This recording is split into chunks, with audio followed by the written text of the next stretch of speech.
최근 원피스 커뮤니티를 뜨겁게 달구고 있는 아주 흥미로운 가설이 하나 있습니다. 바로 이무 앵무새 가설입니다. 저 역시 이것을 다룬 영상을 만들었죠. 하지만 이후에도 이무와 앵무새를 잇는 떡밥들은 계속해서 터져나오고 있습니다. 오늘 영상에서는 그동안 제기된 이무 앵무새 떡밥들을 총 정리해보고 여기서 한 걸음 더 나아가 저만의 분석과 새로운 해석까지 함께 풀어보려고 합니다. 그럼 먼저 이무 앵무새론이 왜 힘을 얻고 있는지 그 주요 근거부터 하나하나 자세히 짚어보겠습니다. 원피스 세계관의 최고 권력자이자 정점인 이무는 자신을 지칭할 때 일반적인 1인칭 대명사가 아니라 무라는 3인칭 표현을 사용합니다. 커뮤니티에서는 이것이 단순한 독특한 말버릇이 아니라 앵무새의 습성에서 비롯된 복선이라고 주장합니다. 과거 인간이 앵무새에게 말을 가르칠 때 네 이름은 무야라고 반복해서 주입했던 탓에 앵무새가 그 말을 그대로 학습해 자신의 이름이자 3인칭 호칭으로 쓰게 되었다는 가설입니다. 주인이 부르는 이름을 그대로 따라하는 앵무새 특유의 습성이 수백 년 동안 이어져 온 셈이죠. 여기에 일본어 말장난, 즉 언어 유희 요소도 강력한 뒷받침이 됩니다. 일본어로 앵무새를 뜻하는 오무와 세계의 왕 이무의 발음이 비슷하다는 점, 큰 앵무새인 오무와 작은 앵무새를 뜻하는 인코의 글자를 조합하면 정확히 이무라는 이름이 만들어진다는 점도 팬들 사이에서 거론되는 대표적인 복선 중 하나이죠. 그렇다면 주목할 건 조이보이와의 통화 장면입니다. 이번 1189화에서 밝혀진 이무와 조이보이와의 과거 통화 장면을 자세히 살펴보면 이무가 전보벌레를 통해 대화할 때 아주 독특한 연출이 등장합니다. 통화 중 전보벌레 특유의 울음소리가 말풍선 안쪽에 들어가 있고 심지어 느낌표까지 붙어있는 것을 볼 수 있습니다. 여기서 조이보이 쪽의 전보벌레 연출과 비교해보면 차이가 명확해집니다. 조이보이 쪽은 일반적인 통화처럼 전보벌레 소리가 말풍선 바깥쪽에 위치하지만 이무 쪽은 마치 말풍선 안에서 이무 자신이 그 소리를 직접 내고 있는 듯한 형태로 그려져 있습니다. 사람의 목소리나 주변 소리를 그대로 따라하는 앵무새의 습성을 떠올려보면 이 연출은 굉장히 의미심장합니다. 즉, 이무가 전보벌레의 기계적인 울음소리나 상대방의 소리를 앵무새처럼 그대로 흉내내어 말풍선 안에 직접 적힌 것처럼 표현된 것이며, 이는 이무의 정체가 앵무새라는 사실을 암시하는 오다셈의 치밀한 복선이라는 거죠. 알고리손, 의족, 그리고 해국 깃발과 함께 해적을 상징하는 대표적인 클리셰 중 하나가 바로 선장 어깨 위에 올라탄 앵무새입니다. 하지만 지금까지 원피스 세계관에서 굵직한 해적들이 등장하면서도 이 앵무새 요소만큼은 중요하게 다뤄지지 않은 채 비어 있었습니다. 커뮤니티에서는 이것이 바로 오다슨이 숨겨둔 거대한 반전의 조각이라고 말합니다. 과거 조이보이와 함께했던 해적단의 선장 어깨 위에는 항상 한 마리의 앵무새가 있었고, 그 앵무새가 바로 조이보이를 배신하고 세계의 왕이 된 이무였다는 가설입니다. 실제로 이무가 조이보이와의 과거 대화를 회상하는 실루엣 장면에서 주목할 만한 부분이 있습니다. 이 실루엣을 자세히 보면 마치 조이보이의 팔 위에 앵무새 형태의 이무가 살포시 올라와 있는 듯한 모습을 연상시키죠. 즉, 해적을 상징하는 필수 요소 중 유독 비어있던 마지막 조각인 앵무새가 알고 보니 세계관 최고의 빌런인 이무의 정체와 직결되어 있다는 아주 소름돋는 해석이죠. 이무 앵무새 가설의 또 다른 근거는 오다스미 자주 사용하는 철학적이고 입체적인 오마주 요소들 속에서 찾을 수 있습니다. 첫 번째는 셰익스피어의 비극 오셀로와 디즈니 애니메이션 알라딘의 연결고리입니다. 이무가 작중에서 사용한 기술인 도미리버시와 그 대사들은 셰익스피어 비극 오셀로 속 음흉한 배신자 이아고의 행적과 깊게 맞닿아 있습니다. 실제로 단행본 107권에서 이무가 던진 대사인 파고들지 마라, 답하지 아니할 것이니라는 대사는 오셀로 5막 2장에서 이아고가 모든 정황이 드러난 후 내뱉는 대사인 아무것도 묻지 마시오, 그대가 아는 그대로요, 지금부터 한마디도 말하지 않으리니와 그 구절과 의미가 일치합니다. 여기서 소름 돋는 점은 디즈니 애니메이션 알라딘에서 악당 자파의 곁을 지키는 얄밉고 영악한 붉은 앵무새의 이름 역시 이아고라는 사실입니다. 마침 최근 연재분에서 루피가 뜬금없이 알라딘의 진위를 연상시키는 모습으로 등장하면서 이 알라딘 모티브와 앵무새 떡밥이 다시 한번 뜨겁게 불을 지피고 있는 거죠. 이무의 기술인 도미리버시 역시 흑돌과 백돌을 뒤집는 보드게임 오셀로의 규칙과 정확히 일치하는데, 앞선 이아고가 등장한 셰익스피어 비극의 이름은 오셀로이죠.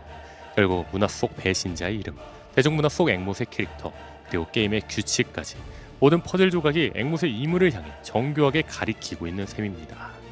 두 번째는 마야 신화입니다.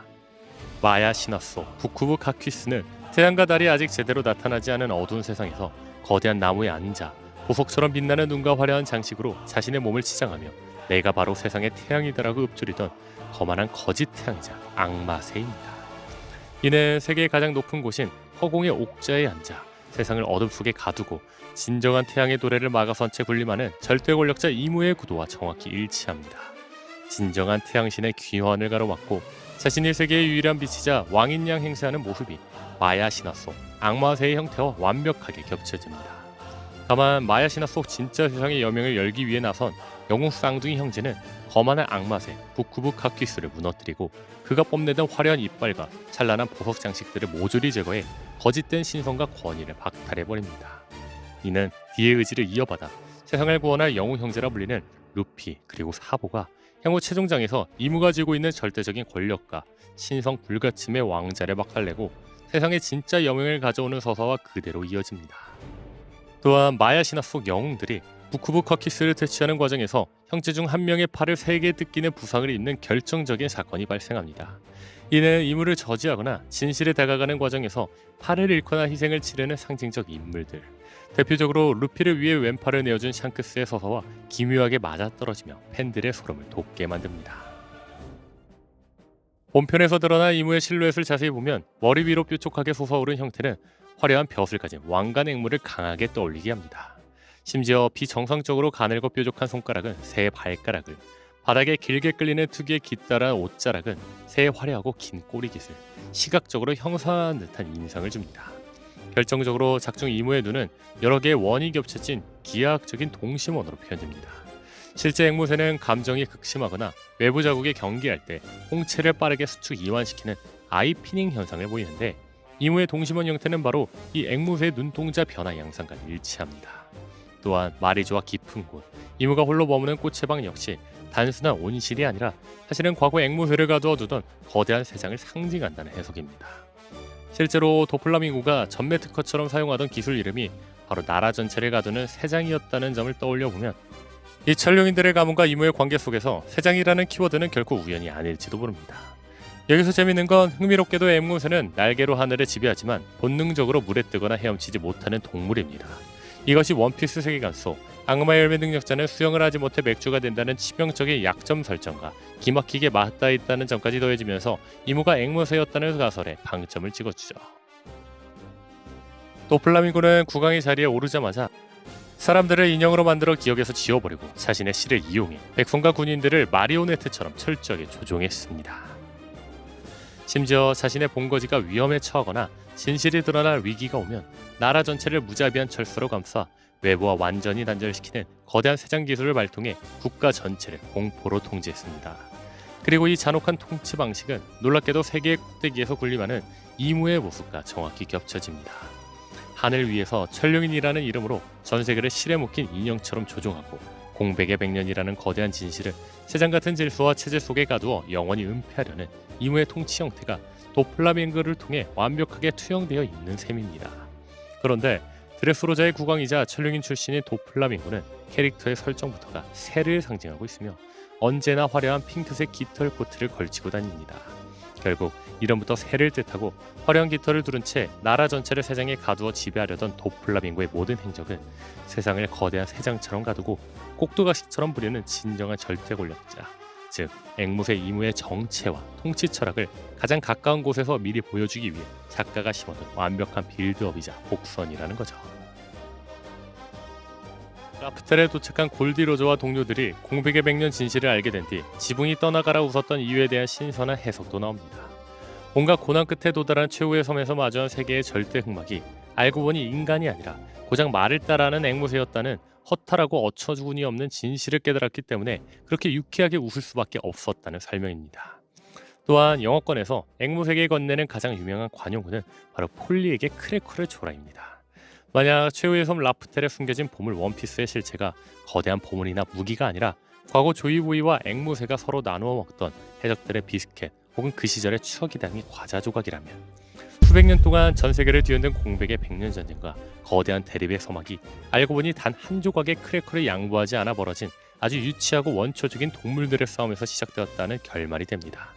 이는 앞서 언급한 로제 적단이 라프텔에 도착한 박장대소하며 웃었던 이유를 설명해주는 또 다른 블랙 유머가 되겠죠. 앵무새는 낮과 밤이 바뀌거나 세상을 어둡게 가려주면 본능적으로 조용히 잠잠해지는 습성이 있습니다. 이를 원피스 세계관에 대입하면 이무의 유일한 약점은 빛이 아니라 바로 어둠이 됩니다. 이는 어둠을 다루는 검은수염 티치의 어둠 열매 능력과 완벽하게 맞물리며 행우 티치가 이무를 완전한 어둠 속에 가두어 제압한 뒤 루피와 최종 결전을 치르게 된다는 거대한 시나리오로 이어집니다. 분명한 건 웅장하고 복잡한 SF적 외계인, 달민족 가설보다 알고 보니 세계를 쥐락펴락하던 왕의 정체는 한 마리의 앵무새였다는 결말은 원피스가 추구해온 특유의 해악, 그리고 전세계 독자들이 박장대소할 수 있는 궁극의 유쾌함과 완벽하게 부합합니다. 전령인의 최고 실세 중 하나인 피거랜드 가문, 특히 최근 언급되는 피거랜드 샴록 등의 이름 속 숨겨진 조류 모티브도 흥미를 끕니다. 영단어 샴록 마코는 실제로 화려한 깃털을 가진 하이브리드 앵무새의 이름이기도 합니다. 전령인 최고 간부들이나 왕족들의 이름과 모티브에 특정한 앵무새, 조류 품종의 이름들이 은근하게 스며들어 있다는 점은 이유를 보좌하는 최고 권력층의 뿌리가 결국 주류 세력의 연장선임을 시사합니다. 또한 샹크스가 천령인 출신이라는 점과 그의 검 이름인 그리폰에 주목할 필요가 있습니다. 그리폰은 독수리의 상체와 사자의 아버신을 가진 환상수로 조류와 포유류가 섞인 형태인데 샹크스가 자신의 정체성을 알고 이를 검 이름에 담았다는 겁니다. 더 나아가 샹크스가 슬슬 가지러 갈까 원피스라고 한 대사를 일본어판으로 보면 동음이어를 노린 언어 유희가 숨어있는 걸로 보이는데 이를 다르게 번역하면 슬슬 새한테 가볼까라는 의미로 해석될 수 있습니다. 즉 이제 새를 상징하는 이무한테 가볼까라도 해석할 수 있다는 거죠. 조파가 2년 동안 수련했던 서스블루의 토리노 왕국은 인간과 거대한 새들이 서로를 지배하겠다고 싸우는 이른바 인간과 새의 전쟁이 벌어지던 곳입니다. 원피스 전체 역사 속에서 공백백 년 당시 고대 왕국과 세계정부의 싸움 역시 단순한 인간 간의 대립이 아니라 거대한 조류 및 새의 상징과 얽힌 거대한 세력 다툼이었음을 암시하는 복선으로 해석해 볼 수 있다는 거죠. 또한 토리노 왕국의 새들은 지능이 매우 높아 인간들을 자신들의 생명을 지집하는 하수인 정도로 내려다보았습니다. 이무와 오로성이 평소 인간들을 벌레에 비유하며 가치없게 여기는 태도 역시 이무가 인간과는 다른 종족의 시선에서 세상을 내려다보고 있다는 가설과 맥락이 맞닿아 있죠. 원피스 어인선 편에서 등장했던 거대한 방주 노아의 이름은 성경 속 노아의 방주 모티브를 가져왔습니다. 성경의 방주에는 세상의 모든 동물들이 암수 한 쌍씩 타거나 세상의 생명이 보존되었습니다. 이를 앵무새론에 대입해보면 고대 어인선과 조이보이가 만들었던 방주 노아는 단순한 거대 배가 아니라 인간과 동물이 함께 평화롭게 탑승하여 새로운 세상으로 나아가기 위한 상징적 공간이었다는 해석이 가능합니다. 이 방주를 둘러싼 약속이 깨어지면서 인류와 세계의 역사가 완전히 뒤틀리게 되었다는 시나리오입니다. 그렇다면 이러한 가설이 가능해집니다. 원피스 세계관의 진정한 시작은 전설의 해적 데비 존스가 기르던 한 마리의 원숭이 앵무새였습니다. 과거 인간들에게 핍박받고 잔인한 실험의 대상이 되었던 두 동물은 악마의 열매, 그 중에서도 사람 열매를 먹게 되면서 인간의 모습을 얻고 지성을 갖추게 되었습니다. 원숭이의 힘을 얻은 조이보이는 동물과 인간 모두가 차별 없이 자유롭게 살아가는 세상을 꿈꿨습니다. 반면 앵무새의 자아를 가진 이무는 과거 인간들에게 받았던 핍박과 학대를 안갚음하며 인간들을 철저한 노예로 지배하려는 야욕을 품었습니다. 이 두 세력의 근본적인 이념 대립은 결국 거대한 공백의 100년 전쟁으로 폭발했고 승리한 동물 세력이 권력을 잡아 천룡인이 되었으며 패배한 인간들은 노예의 신분으로 전락했다는 가설입니다. 이는 인간에게 사냥당하고 실험실의 동구로 쓰이던 특독한 동물들이 간절하게 빌었던 인간이 되게 해주세요라는 소망이 바로 악마 열매, 즉 사람 열매 시리즈의 기원이 되었다는 해석입니다. 특히 조이보이는 세상에서 가장 자유로운 해방의 신이 되기를 원했고 이무는 공포의 절대자가 되어 세상을 발 아래 두고 싶어 했습니다. 더 나아가 이무를 추종하는 세력은 과거 동물 사냥의 복수를 행하는 조류파의 연장선이며 조이보이를 따르던 디에일족은 동물과 인간의 진정한 공존과 자유를 외치던 포유류파의 후예들이라는 확장된 세계관으로 이어집니다. 여기서 재밌는 건 디에일족 성씨에는 숨겨진 동물의 흔적들이 남아있는데 루피의 성인 몽키를 비롯해 트라팔가, 하그와르 등 원피스 주요 인물들의 성씨에 유독 동물 이름이 깊게 자리 잡고 있는 이유 역시 이들이 과거 동물이었던 역사적 뿌리와 깊은 연관이 있다는 소름 돋는 연결고리를 완성해줍니다. 여기서 한 가지 더 소름 돋는 건 일본어도 동물을 뜻하는 도부치인데 원피스 세계관 속 DL 쪽에 들어가는 D가 바로 이 도부치의 앞글자에서 유래한 거 아니냐는 겁니다. 원피스의 서막을 여는 1권의 첫 장, 루피의 시선이 머무는 곳에는 한 마리의 앵무새가 자리 잡고 있습니다. 이를 앵무새론의 관점에서 바라보면 이것은 단순한 연출이 아니라 공백의 백년과 세상을 지배해온 최종 흑막과 그 세상을 뒤엎기 위해 세상 밖으로 걸어 나온 태양의 운명적인 첫 대면을 일화 만화책 속 첫 한 권에 완벽하게 압축해 놓은 거대한 복선이 됩니다.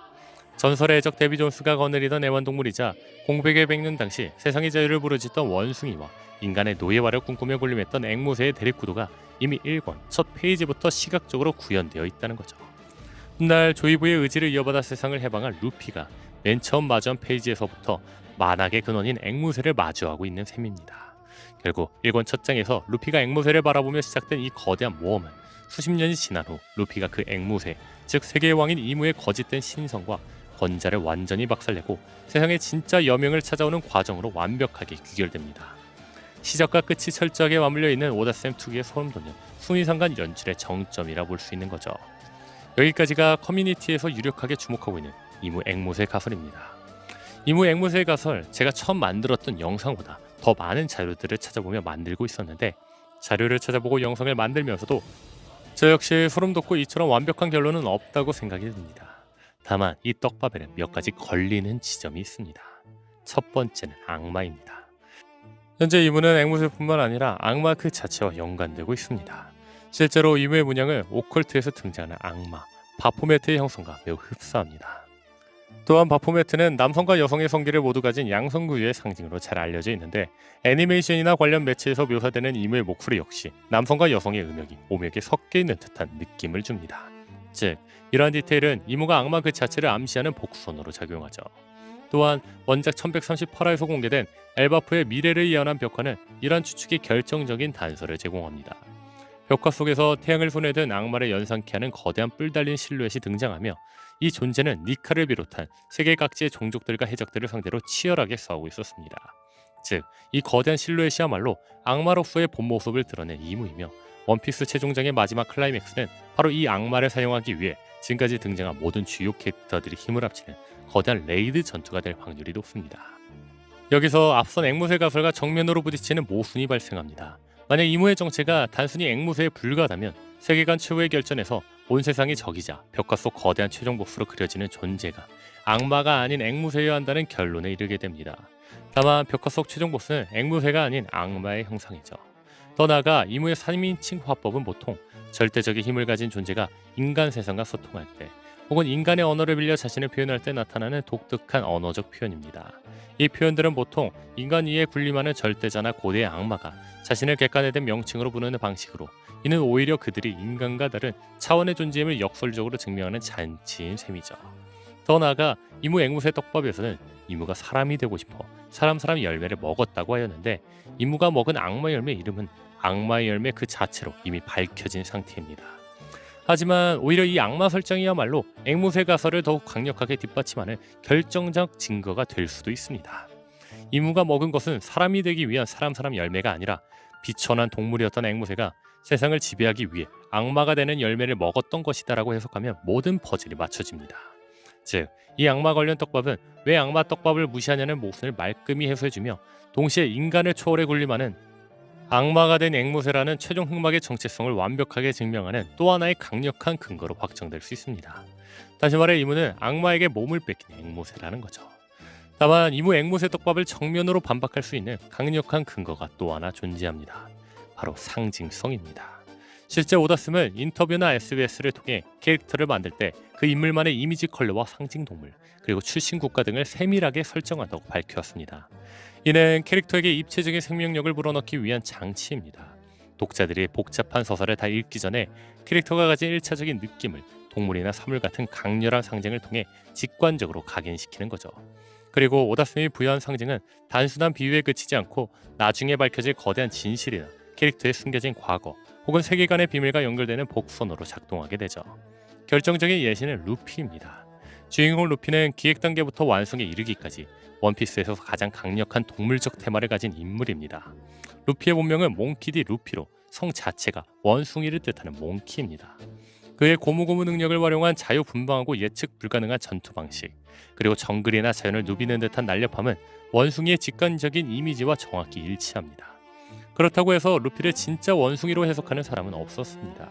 즉 원숭이 테마는 루피의 자유로움, 장난기, 그리고 예측할 수 없는 잠재력을 극대화하기 위한 비유적 장치일 뿐이죠. 분명한 건 앞서 말한 것처럼 대중문화 역사 속에서 전통적인 해적의 상징을 떠올리면 선장의 어깨에 올라탄 앵무새와 선장 곁을 지키는 원숭이가 가장 먼저 연상이 됩니다.